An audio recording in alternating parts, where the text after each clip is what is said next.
Okay, we have a pretty neat little animation of a ping pong ball going back and forth across a ping pong table. Um, but one thing is missing. Let's add a sound every time the ball hits the table, or if it hits our invisible paddle here on the side, which we don't see. Okay, I made a ball sound in another application, so let's import that now. Remember, we go File, Import. We navigate to where we have the ball sound, and I go to my desktop and I look under Network Neighborhood. And we keep going here, getting there, and almost there. Okay, here we go. Ball noise. I double click on that. It adds it to my file list. I say import, and voila, it appears in my cast here. So let's play it, see if you can hear it. Let's double click on it, and we press play. Let's take a listen. If you heard that, it just went like that. So we can close that. Now, in order for us to hear the sound, we want to drag it into our sound channel. Remember our sound channel? Let's close our tool palette. We don't need that open.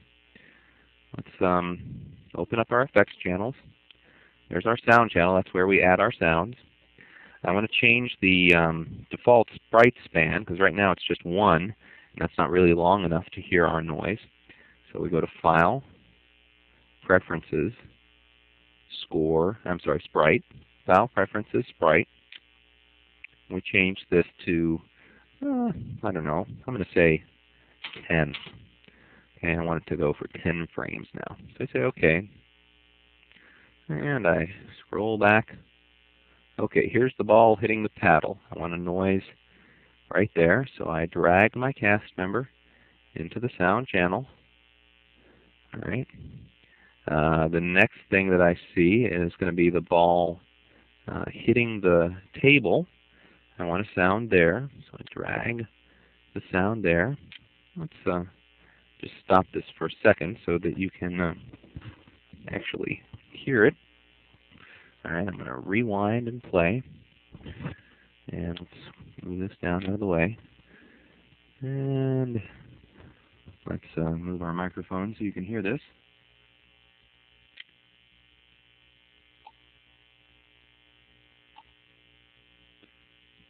You catch that?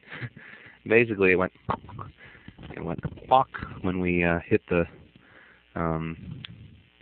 board and when we hit the paddle. Let's keep doing that. Notice it's only adding 10 frames because we changed the default sprite span to 10 frames long. Okay, now this one is where it's over the net. We don't want to have a sound there, but we do want a sound right here, which is where it hits the table again.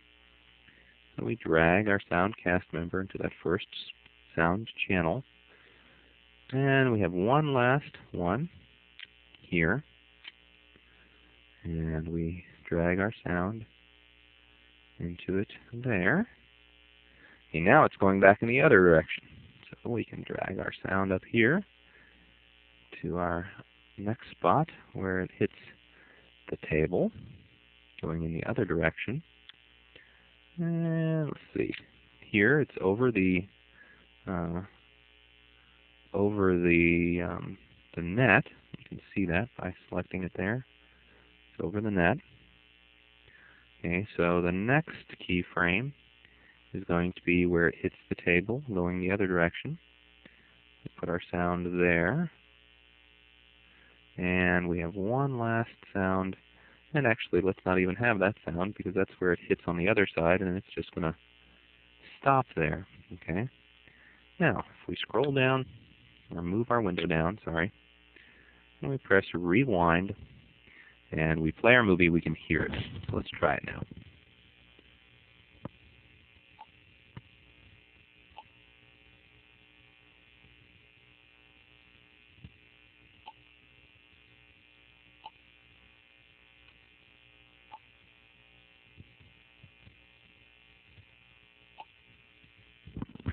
Well, and that's something.